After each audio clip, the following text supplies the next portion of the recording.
On August 1st, 1987, 22-year-old Ann Atchison and her mother pulled up outside a neighborhood grocery store in Elkhart, Indiana. They didn't notice anything wrong. But Ann and the other survivors who helped reenact the story had only come for groceries. They never expected to become victims. It was just before closing on a Saturday afternoon.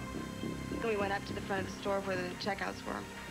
And I told my mom to stay there a minute because I had a few things I had forgotten. As I'm walking towards the back, the stock boy walked out real stiff. I knew something was wrong. I wasn't sure exactly what it was, but it had occurred to me that it was possibly a gunman because of the look on the stock boy's face.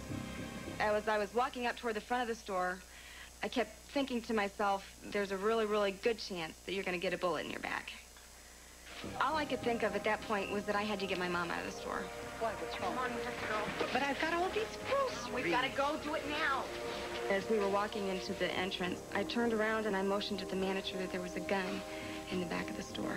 I knew that he saw me, but I realized that he probably had no idea what I was talking about. All I knew was that I had to leave the store and get to a telephone right away to call the police.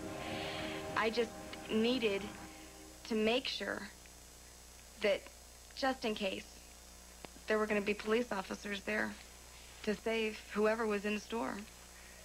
She gave me the hand signal, you know, like somebody had a gun in there. So I didn't really know what to do. I kind of panicked, I guess. There was more of an inner panic. I mean, I don't really think the customers knew that I was panicking, but they knew something was going on. Store manager Steve Demos had no time to do anything. All right, everybody down! On the floor! When he came down the aisle with Chris, the first thing he said was, "Get down on the floor now." And then he said, "The life of this boy is in your hands." I believed him, too.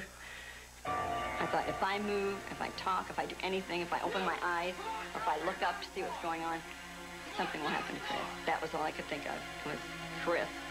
Get up! Get up! Get in here! Get that safe open! When I got to the video store, I immediately went up to the manager, and I told him that the grocery store next door was possibly being robbed, and that I needed to get to a telephone right away. So he dialed 911 and called city police. 911 immediately dispatched the county sheriffs. 457 in progress. I had just finished up the investigation of a fatal accident, and I heard the phone tone go out. Then I heard about it 57 in progress, which is a possible armed robbery in progress. For some reason, I thought this one was real.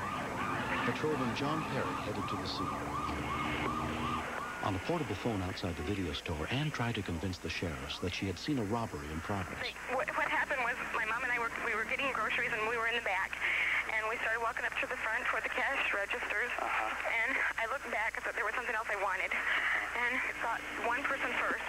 And they were walking back and forth across the aisle. And I looked, and there was another guy standing right in back, like up against the guy in front of him. Okay. Now you're at the video store, Darby. Yes. Can you see from there that anyone's leaving? We saw cars go in and come out, and at this point, there's no one leaving. All right, everybody stay down! They were inseparable. They were like Siamese twins. He had the back of Chris's collar, and he had a gun to his head the whole time. Hostage Chris Hooley's life was in the hands of his best friend, Steve Demos. I want everything you spilled. Get all in there. So we already cleaned out the outer safe. We got to the inner safe. And he wanted to open, and I just tried to explain to him as calmly as possible that, you know, it'll open up in 15 minutes. There's no other way to get it open. That's when Chris knew his life was in danger. This safe better open in 15 minutes, or I'm gonna When the gunman was not looking, Sandy Calkins pulled her 3-week-old baby into the safety of her lap. There were a few times when his squeaky shoes come by. It would frighten me so bad. A couple of times I almost cracked, and I felt as though this could be the day that we die. As I pulled up out front, it looked like nothing was going on. Everything seemed to be in order. There wasn't any car that parked there, so somebody waiting for him.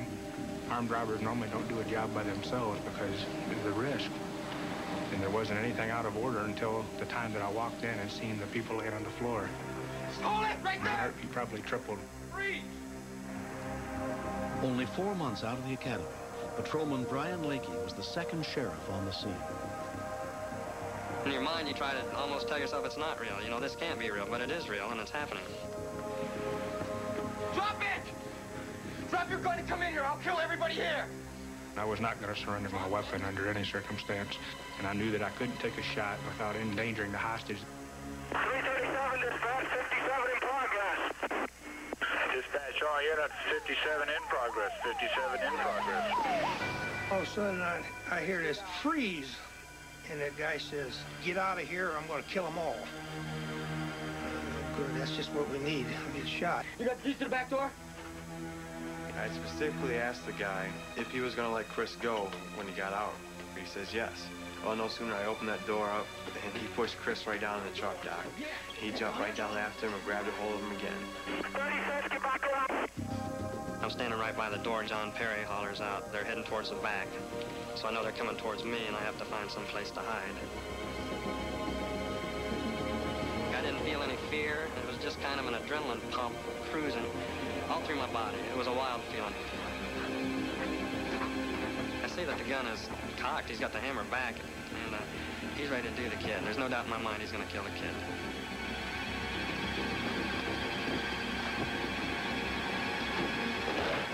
Shot fired, dispatch. Dispatch, all units, shot fired. Signal 76, subject down. Signal 46 now. Signal 76, subject down. Signal 76, subject down. Request you notify the proper authorities. 337. Well, then the other cop comes up, and he takes the mask off the person. And that was kind of hard for me when he took the mask off, because, you know, as long as he had the mask on, he looked like a monster, you know, sort of. But he takes the mask off, and it's a person then, you know. And it's tough. It's not a good ending, but it's probably the best one that could happen under these circumstances. The 29-year-old gunman died of his wounds at the hospital. At first, it was kind of like a dream. You know, it's like, no, this didn't happen. You know, I was scared to death, but it couldn't have happened, you know. A guy holding a gun to my head, I mean... 22 minutes after their ordeal began, all 10 hostages were free. I am very, very against killing in any sense, and so that bothered me for a little while, but I was very happy that Officer Lakey handled it the way he did, because there was no doubt in my mind at the time that we were fleeing the scene that the robber was going to kill me. I mean, no matter what happened, whether he got away or not, if he had the opportunity, he was going to shoot me because I had seen his face. I can't go in that store again. I did it first. I forced myself. I didn't want what the gunman did to interfere with my normal life pattern, but it does. Once you're a victim, you stay a victim. I got to have a second chance at life. I mean, I know I didn't die or anything, but I came close enough that I'm not going to just throw it away and be mean to other people and just waste my life on drugs and things like that. I'm not going to do that. I'm too lucky to have that option.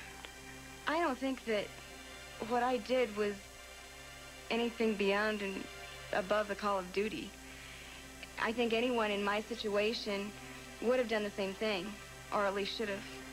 We're still alive, and thank you.